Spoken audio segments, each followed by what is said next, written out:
जिसका लक्ष्य ही ये बन गया कि मुझे धनवान बनना है, तो फिर वो व्यक्ति कोड़ी कोड़ी बचाएगा ना, खर्च नहीं करेगा, क्योंकि उसका लक्ष्य क्या है कि मुझे इतने समय में करोड़पति बनना है।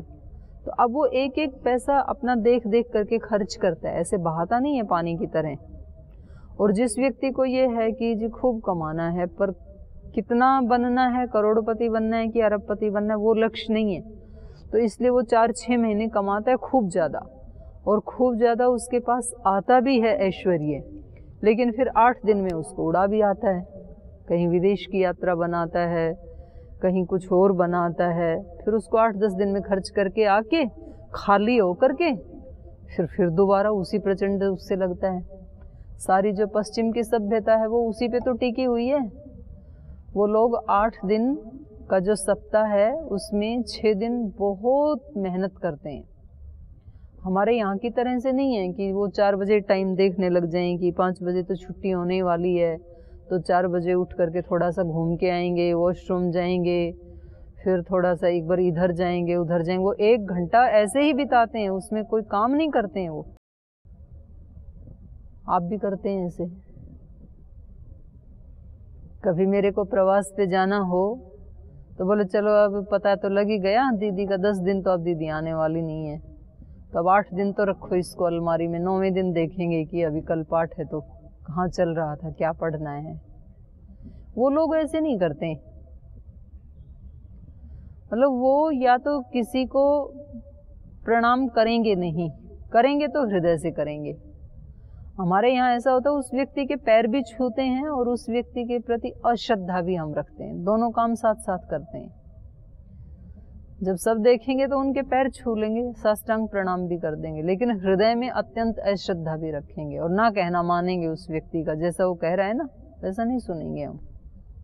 वो ऐसा नहीं करते। उनको एक बात समझ में आ गई, यदि प्रणाम करना मेरे लिए बेनिफिशियल है तो वो पूरे अस्तित्व से प्रणाम करेंगे, नहीं तो वो प्रणाम करेंगे ही नहीं। वो हाय करेंगे, बाय करेंगे, नमस्ते करेंगे, वो नहीं झुकेंगे। झुक गए तो फिर पूरा अस्तित्व झुकेगा। जब वो काम करते हैं तो वो ये नहीं देखते हैं कि उनका बॉस उनको देख रहा है या नहीं देख रहा है। उनको ये काम करना है तो उसको एक परिणाम तक पहुंचाते हैं, वो बड़ी मेहनत से करते हैं फिर। लेकिन जो वीकेंड है शनिवार को, फिर वो जाएंगे और 6 दिन में जो भी कमाया था वो सब 2 दिन में खर्च करके फिर मंडे को आएंगे, वो अपनी ड्यूटी पे आएंगे, फिर उतना ही कमाएंगे। तो उससे फिर ऑल ओवर जीवन का कोई परिणाम नहीं आता है, कोई बड़ा परिणाम नहीं आएगा। तो ये जो हैं, जो ये सौम्य मुख बताया, ये ऐसी जो आत्माएं हैं, महान आत्माएं, इनको इसीलिए महान आत्मा कहते हैं कि वो फिर एक निरंतर्य में उस चीज को अर्जित करते हैं, क्योंकि उनका लक्ष्य वही है ना।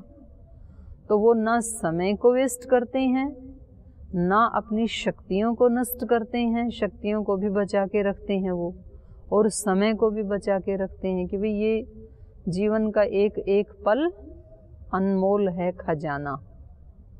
किसी ने इसकी अनुभूति की तभी तो उसने इसको शब्दों में अभिव्यक्त किया। तो ये किसी ऋषि ने पहले फील किया ऐसे कि एक एक पल हमारे जीवन का अनमोल खजाने जैसे है, क्योंकि एक पल का निर्णय व्यक्ति को ऊपर से नीचे गिरा सकता है। इतने दिन साधना की और एक पल कोई ऐसा निर्णय लिया कि वो सारा खत्म, और एक पल का निर्णय उस व्यक्ति को बहुत ऊंची छलांग लगवा सकता है। एक मोड़ पे खड़ा था और पता लगा कि ये शुभ की तरफ जा रहा है मार्ग, ये अशुभ की तरफ जा रहा है, मुझे नहीं जाना है इस पे। इच्छा भी थी उधर जाने की, लेकिन एक पल में ये निर्णय हुआ कि नहीं, जाना नहीं है इधर। तो इस एक पल ने इस व्यक्ति को फिर ऐसे शुभ मार्ग पे चला दिया कि जीवन की तौर तरीके ही बदल गए, व्यक्ति का व्यक्तित्व ही बदल गया। इस एक पल के निर्णय इस व्यक्ति को पूजनीय बना दिया, एक पल के निर्णय ने व्यक्ति को निंदनीय बना दिया। तो ये जो लोग हैं ये एक एक पल का हिसाब रखते हैं, और फिर उस नैरंतर्य का परिणाम होता है ये सौम्यता। वो सौम्यता कहीं कोई क्रीम, पाउडर, ब्यूटी पार्लर उससे नहीं मिलने की, वो कभी भी नहीं मिल सकती है। तो वो उसका परिणाम है। तो ये बहुत ऊंची स्थिति का वर्णन चल रहा है अभी उपनिषदों में। न वै देवा अश्नन्ति न पिबन्ति एतदेव अमृतम दृष्ट्वा तृप्यन्ति। इस अमृत को देख करके ही वो तृप्त रहते हैं। उनको लगता है कि जीवन की धन्यता इसी में ही है, हम जो अर्जित कर रहे हैं ये ही वास्तव में स्थायी संपत्ति है। ते एतदेव रूपम अभिसंविशन्ति एतस्मात् रूपात् उद्यन्ति। इसी रूप को देख करके, माने इसी योगियों के जीवन की स्थिति को देख करके वे एतद एव रूपम अभिसंविशन्ति। इस मरुत ब्रह्मचारी के जीवन का क्या परिणाम होता है उसको देख करके वो उस जीवन में प्रवेश करते हैं कि मुझे तो हनुमान जी जैसे बनना है, ऐसा किसी का लक्ष्य है तो फिर वो उसी जीवन को अपनाते हैं, हनुमान जी जैसे जीवन को अपनाते हैं। एतस्मात्, और इसी अपने निर्णय से और इसी साधना से एतस्मात् रूपात् उद्यन्ति, इस रूप को लेकर के ही, इस रूप से ही फिर वो जीवन में ऊपर उठते हैं। स ये एतद एवं अमृतम वेद मरुताम एव एको भूत्वा सौमेन एव मुखेन एतदेव अमृतम दृष्ट्वा तृप्यति स एतदेव रूपम अभिसंविशति एतस्माद् रूपाद् उदेति।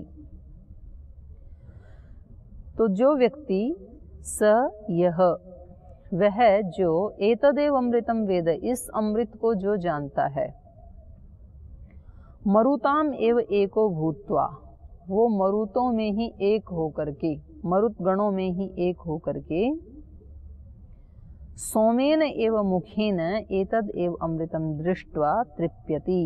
तो वो सोमेन एव मुखेन, अपने इस सोम मुख से ही, सौम्य मुख से ही, इस सौम्य स्थिति से ही एतदेव अमृतम दृष्ट्वा तृप्यति, इस अमृत को देख करके वो तृप्त रहता है।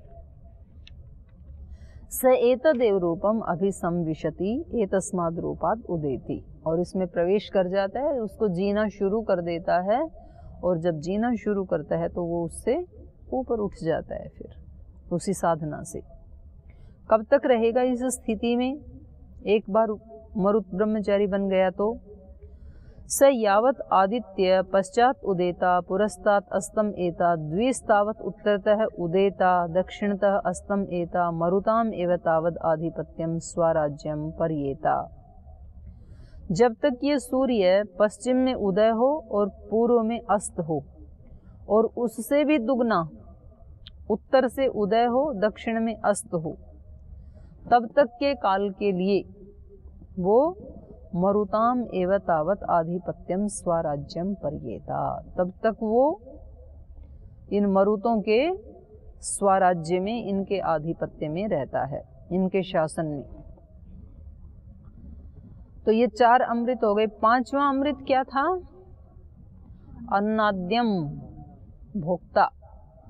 यश तेज इंद्रियम वीर्यम अन्नाद्यम। अथ यत् पंचमम अमृतम तत्साध्या उपजीवंती। तो वहां भी 5 ही अमृत निकाले थे ना सूर्य से, पूर्व, पश्चिम और उत्तर, दक्षिण, ऊपर की दिशा, नीचे वाली नहीं ली थी। ऐसे ही यहाँ भी 5 ही लेंगे। तो अथ यत् पंचमम अमृतम, जो 5वां अमृत वो बताया था अन्नाद्य वाला, तत्साध्या उपजीवंती ब्रह्मणा मुखेन न वै देवा अश्नन्ति न पिबन्ति एतदेव अमृतम दृष्ट्वा तृप्यन्ति। तो कह रहे जो इस 5वें अमृत का पान करता है, मरुत से भी आगे जो 5वें अमृत का पान करता है वो क्या है? ब्रह्मणा मुखेन, ब्रह्म मुख। सौम्य मुख से भी अगला क्या हो गया? ब्रह्म मुख, साक्षात ब्रह्म ही है ये। और वैसे यज्ञ में देखते हैं तो ब्रह्म क्या होता है? 4 वेदों का ज्ञाता। 4 वेदों का ज्ञान जिसके जीवन के अंग प्रत्यंग से अभिव्यक्त हो रहा है वो ब्रह्मचारी ब्रह्ममुख कहा जाएगा। और उनको क्या कहेंगे? साध्य। माने वो स्थिति क्या होती है साध्य है, वो सिद्ध करने योग्य है, अभी सिद्ध है नहीं वो,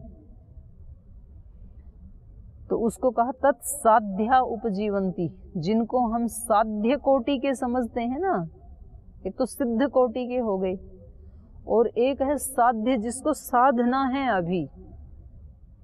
अब ब्रह्म को तो प्राप्त करना है ना अभी। कोई व्यक्ति ये नहीं कह सकता ना कि मैंने पा लिया, पा लेने के बाद भी वो बचा हुआ होता है ना, साध्य है ना। ईश्वर को सिद्ध नहीं किया जा सकता क्योंकि वो अनंत है। तो जितना भी आप पालेंगे तो भी वो उतना ही और ज्यादा साध्य बचा रहेगा, पूर्ण रूप से आप सिद्ध नहीं कर सकते उसको। साध्या उपजीवंती ब्रह्मणा मुखेन, तो ना देव खाने पीने के शौकीन होते हैं, बल्कि उस स्थिति को देख करके ही वो तृप्त रहते हैं। कि ऐसा भी इस मनुष्य जीवन में बना जा सकता है। ते एतद एव रूपम अभिसंविशन्ति एतस्मात् रूपात् उद्यन्ति, तो इसलिए ऐसा सोच करके वो उसी रूप में अभिसंविशन्ति प्रवेश करते हैं कि मुझे इससे भी आगे जाना है, और उस रूप से ही वो, इस संकल्प से ही वो उद्यन्ति जीवन में ऊपर उठ जाते हैं। तो सह यह एतदेव अमृतम वेद साध्यानाम एव एको भूत्वा ब्रह्मणा एव मुखेन एतद एव अमृतम दृष्ट्वा तृप्यति स एतदेव रूपम अभिसंविशति एतस्मात् रूपात् उदेति। तो जो इस अमृत के बारे में जानता है, अन्नाद्य माने उपभोक्ता, अब उसको जिसकी साधना पूरी हो गई, मतलब जो मरुत से भी ऊपर, ब्रह्मचारी की स्थिति से भी जो ऊपर उठ गया, तो वो व्यक्ति वास्तव में क्या बन जाता है, फिर अन्नाद्य बन जाता है, वो ब्रह्ममुख बन जाता है। सबसे बड़ा अन्नाद्य कौन है? ब्रह्मा। ब्रह्मा मतलब सारी सृष्टि का मालिक जो ईश्वर है, तो वही तो सबसे बड़ा भोक्ता है। उसके लिए सारा संसार भोग्य हो सकता है। बाकी सब मनुष्यों के लिए ये सारा संसार क्या है? भोक्ता है। हम भोगों को नहीं भोग रहे, संसार को हम नहीं भोग रहे, संसार हमें भोग रहा है। तो वास्तव में हम भोग्य बने हुए हैं और दूसरे विषय जो वो हमारे भोक्ता बने हुए हैं। हम जिसके वश में होते हैं तो वो हमारा भोक्ता हो गया ना, हम भोग्य हैं उसके। तो हम सारे दोषों के, संसार मतलब दोष, तो उन दोषों के हम भोग्य बने हुए हैं और वो हमारे भोक्ता बने हुए हैं, वो भोग रहे हैं हमारे को। और ये उल्टा होता है, वसु ब्रह्मचारी, रुद्र ब्रह्मचारी, फिर आदित्य ब्रह्मचारी, फिर मरुत ब्रह्मचारी, और फिर सबसे लास्ट में ब्रह्म ब्रह्मचारी, ब्रह्ममुख। तो वो सबसे बड़ा भोक्ता है संसार का। अब संसार से वो खेल रहा है वो व्यक्ति, जैसे खिलौने से खेलता है ना व्यक्ति, तो खिलौना उसके वश में है, जैसे वो चाहे वैसे उससे खेल सकता है। ऐसे संसार की वस्तुओं से अब ये जो साध्य कोटि का जो ब्रह्मचारी है, ये फिर सच्चा उपभोक्ता बन जाता है संसार का। संसार उसको नहीं भोगता, वो संसार को जिस ढंग से चाहे उसको वहां लगा सकता है। सारा धन, ऐश्वर्य, विषय, मनुष्य, हर प्रकार की संपत्ति उसके चरणों में होती है और वो उसका जहां जहां चाहे वैसा वैसा उसका सदुपयोग करता है। फिर वो भोक्ता बन करके जीता है, भोग्य बन के नहीं जीता है। तो स यावत आदित्य उत्तरत उदेता दक्षिणतः अस्तम एता द्विस्तावत ऊर्ध्वम उदेता अर्वांग तमः एता साध्यानाम एव तावत आधिपत्यम स्वराज्यम परियेता। तो वो जितना जब तक रहेगा उस स्थिति में, जब तक आदित्य उत्तरतः उदेता, जब तक सूर्य उत्तर दिशा से उदय हो और दक्षिण में अस्त हो, और उससे भी दुगना ऊर्ध्व उदेता, ऊपर की ओर उदय हो, और अर्वांग अस्तम एता, नीचे की दिशा में अस्त हो, तब तक साध्यानाम आधिपत्यम स्वराज्यम परियेता, तब तक वो साध्यों के स्वराज्य में, उनके अनुशासन में रहेगा। तो ये इसमें पुस्तक में इनके चित्र भी दिखाए हैं। जो ब्रह्मचारी हैं उनके अलग अलग चित्र दिखाए हैं। वसुमुख, वसु, रुद्र, आदित्य, मरुत और साध्य ऋषि। और आप फिर इसमें पुस्तक में पढ़ लेना, इन्होंने थोड़ा सा इसके ऊपर लिखा भी है, पांचों अमृत के ऊपर और इस कालखंड के ऊपर भी इन्होंने लिखा है कि ऊपर वाले प्रकरण में जो ये सूर्य का कालखंड बताया है, ये अनंतता को दिखाने के लिए ही बताया है कि वो उसका समय अवधि बहुत मतलब अनंत जैसी ही है। अनंत तो नहीं है पर अनंत जैसी ही है, तो बहुत ज़्यादा लाभ मिलता है। तो एक बार यदि हिम्मत मार के व्यक्ति उस स्थिति को प्राप्त कर जावे तो फिर उसका प्रतिफल कितना है, अनंत गुणा है। तो आजकल जैसे वो कृषि का शिविर लगा हुआ है ना, तो स्वामी जी समझाते हैं ना सुबह, खेती का मतलब क्या है। खेती का मतलब जो खेत में करते हैं वो ही नहीं है खेती। वेद में जो एक मंत्र आया है ना, अक्षयिर मा दिव्य कृषिमित कृषस्व, मनुष्य कृषि सूक्त है एक पूरा ऋग्वेद में, उसका मंत्र है मनुष्य अक्षयिर मा दिव्य। अक्ष से मत खेल, जुआ खेलते हैं ना, अक्ष मतलब जुआ, जुआ मत खेल, कृषिमित कृषस्व, कृषि कर। तो जुआ खेलना मतलब क्या है, जुआ में भावना ये होती है कि बिना कमाए अधिक मिल जाए, तभी तो जुआ खेलते हैं लोग। थोड़ी बाजी लगाई और रातों रात बन गए करोड़पति, वो लोग जुआ खेलते हैं। मेहनत ना करनी पड़े, प्रतिफल ज्यादा मिल जाए।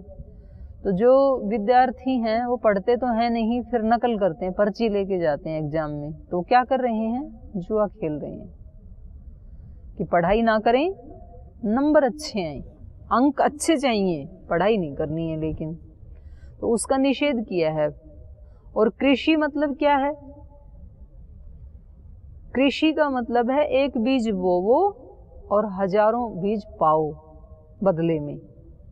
तो आपने एक शांति का बीज बोया तो उसका फल कितना मिलना है, हजारों गुना। तो ऐसे हम अपने जीवन में शांति के बीज बोएं, करुणा के बीज बोएं, सहनशीलता के बीज बोएं, क्षमा के बीज बोएं, पुरुषार्थ के बीज बोएं। ये खेती है, मेहनत का बीज बोएं। तो पढ़ाई तो होगी सो होगी ही, पर जो बीज मेहनत का बो दिया उसके फल भी लगने वाले हैं। ये मेहनत केवल यहाँ फल दे देगी इतना ही नहीं है कि नंबर आ जाएंगे, इतना ही नहीं है। आपकी आत्मा में एक पुरुषार्थ का बीज बोया गया और ये बीज आपको जीवन में हजारों जगह पर हजारों प्रकार का परिणाम देने वाला है। ये है खेती, इसका आदेश दे रहा है वेद। कृषिमित कृषस्व। आप कहते हो एक दिन हवन में नहीं जाएंगे, संध्या में नहीं जाएंगे तो क्या दिक्कत है, कौन सा बड़ा हानि हो जाएगी। तो आप हानि और लाभ किसका देख रहे हैं, इस शरीर का देख रहे हैं कि एक दिन में थोड़े रोगी हो जाएगा शरीर। एक दिन नहीं भी करेंगे तो क्या होगा, कुछ भी नहीं होगा, वैसा ही शरीर रहेगा। ये ठीक है, शरीर तो वैसा ही रहेगा, शरीर में भी थोड़ा सा तो फर्क पड़ेगा। जो आज एनर्जी मिलनी थी वो नहीं मिलेगी, लेकिन उसको फिर भी आप भरपाई कर सकते हैं, कोई बात नहीं। लेकिन ये जो संस्कार बना दिया, ये तो बीज बो दिया ना आपने, प्रमाद का, आलस्य का एक बीज बो दिया। अब इस बीज के फल कितने आएंगे, जो भी बीज बो दिया उसके फल कितने आएंगे, हजारों गुना। उसको आप नहीं रोक सकते। आज जो प्रमाद का बीज बोया है, ये प्रमाद का बीज आपके जीवन में हजारों जगह प्रमाद करवाएगा, निश्चित रूप से फल आएगा। बीज तो आपने बो दिया, आप स्वतंत्र थे, फल आने में आप स्वतंत्र नहीं है कि मैं अपने जीवन में फल आने ही नहीं दूंगा, ऐसा आप नहीं कर सकते। आएगा, जो भी बोया है वो आएगा। तो इसलिए पूरे जीवन ही एक कृषि जैसे है। जो भी हम सुबह से शाम तक भाव के रूप में, विचार के रूप में, कर्म के रूप में जो बीज बो रहे हैं, तो वो बीज हमें अनंत गुना होकर के मिलने ही वाले हैं, उससे कोई रोक नहीं सकता है। तो इतना जब समझ में आ गया तो फिर कौन बीज बोएगा, और बोएगा तो कैसे बोएगा? अच्छे वाले बोएगा, खराब बीज कौन बोएगा जब अनंत फल मिलना है? तो ये वेद भी समझा रहा है, यही दर्शन भी समझा रहे हैं कर्माशय।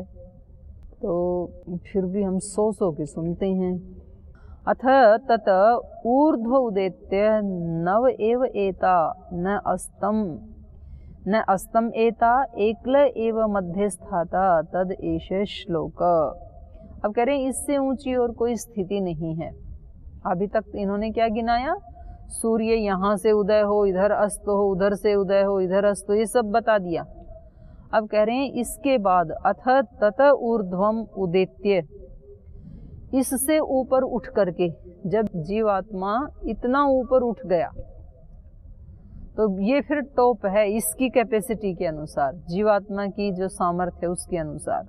अथ तत ऊर्ध्वम उदेत्य न उदेता न अस्तम एता। अब इसके लिए सूर्य न उदय होता है न अस्त होता है, बल्कि एकल एव मध्यस्थाता, एक ही स्थिति रहती है, अकेला सूर्य ही रहता है, फिर कभी भी सूर्य का अभाव नहीं होता है। तो ये योग दर्शन में इसको कौन सी स्थिति बताइए, बताओ, आपने पढ़ लिया, कौन सी स्थिति है ये? नहीं, ये है धर्म मेघ समाधि, पढ़ा ना आपने? ये धर्म मेघ समाधि की स्थिति है, उसमें फिर विवेक है वो एक क्षण के लिए भी नष्ट नहीं होता, बना ही रहता है। उससे पहले की जो स्थितियां, जब जब समाधि की अवस्था में आएगा तब तक वो पूर्ण विवेक की स्थिति में रहेगा। जब समाधि से बाहर आएगा तो वो पूर्ण विवेक से थोड़ा एक स्टेप नीचे आएगा।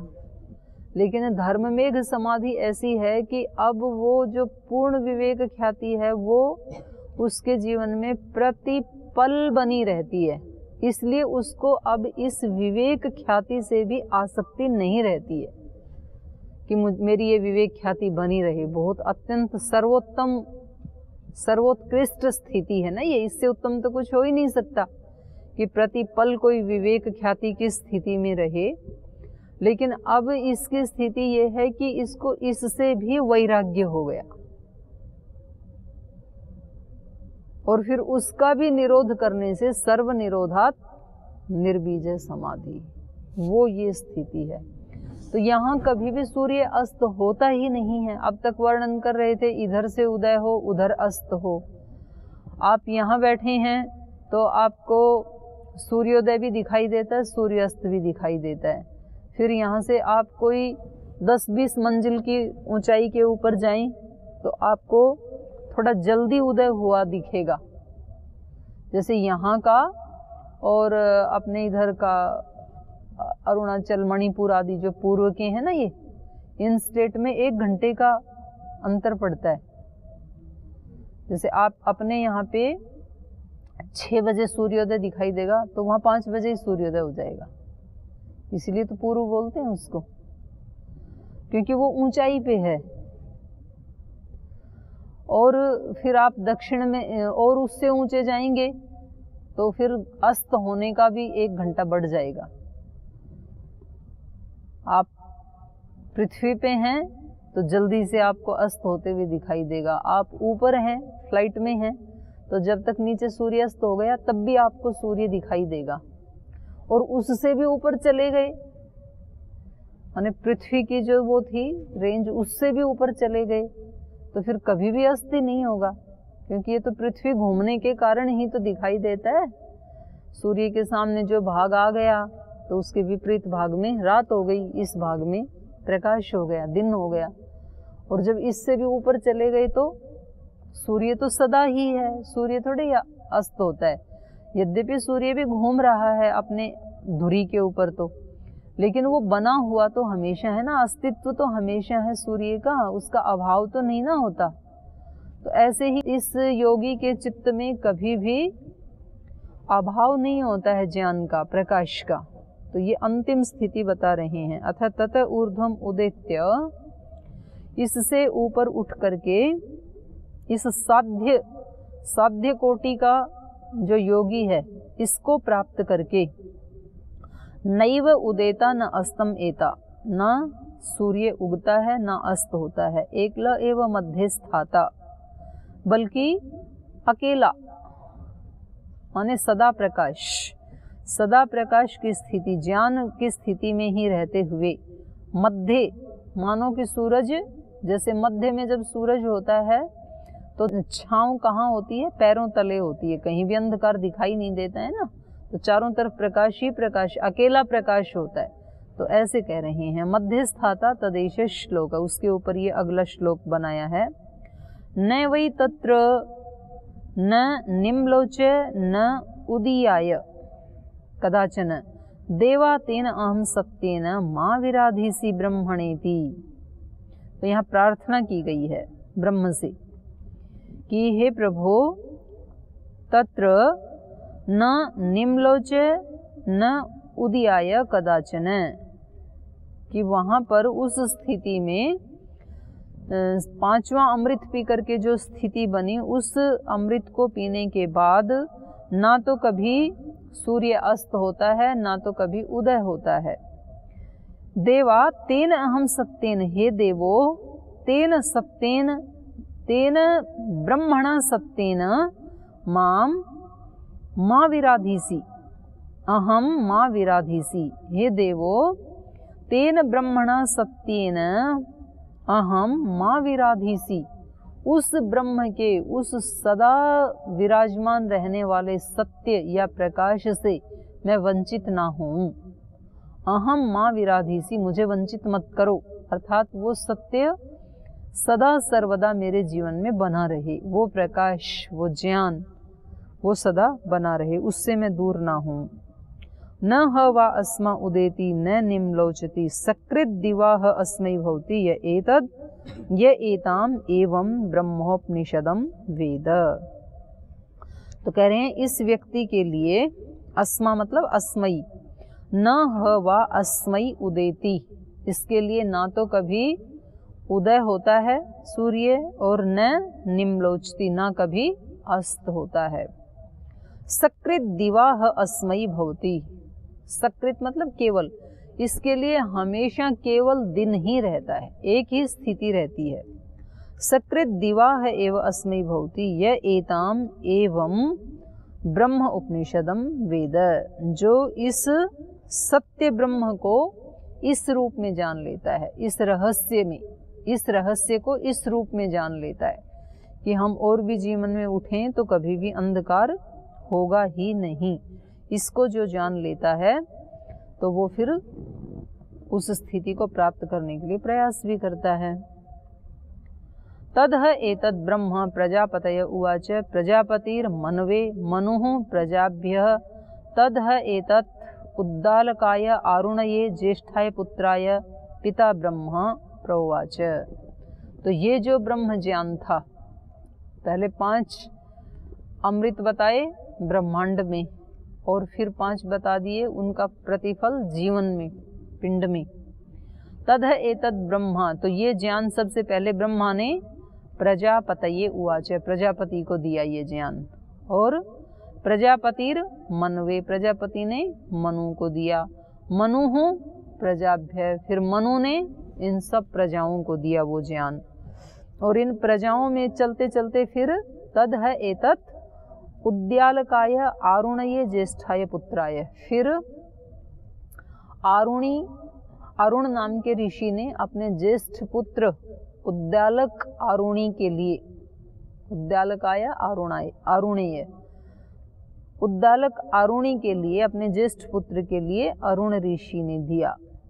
पुत्राय ब्रह्मा प्रोवाच, तो उन्होंने इस ब्रह्म को कहा, इदं वा तज्ज्येष्ठाय पुत्राय पिता ब्रह्म प्रब्रूयात् प्रणायाय अंतेवासीने।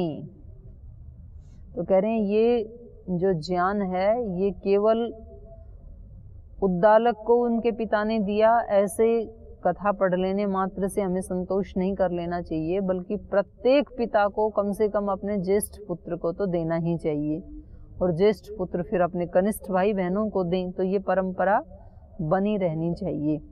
कोई वो पुश्तैनी चीज़ होती है ना, तो वो किसी बड़े को दी जाती है कि आप इस कुल के बड़े पुत्र हैं, आप इस कुल ख़ानदान की बड़ी बहू हैं, तो ये आपको दिया जाता है संभाल के रखना। तो ऐसे कह रहे हैं संभाल के रखने योग्य ये ब्रह्म विद्या है, ये देनी चाहिए अपने ज्येष्ठ पुत्र को। ये थोड़ा सा बचा है, इसको कल पूरा कर देंगे फिर।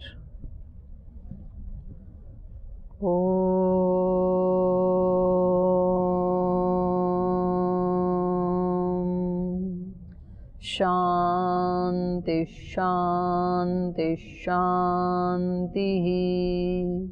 श्री गुरुभ्यो नमः।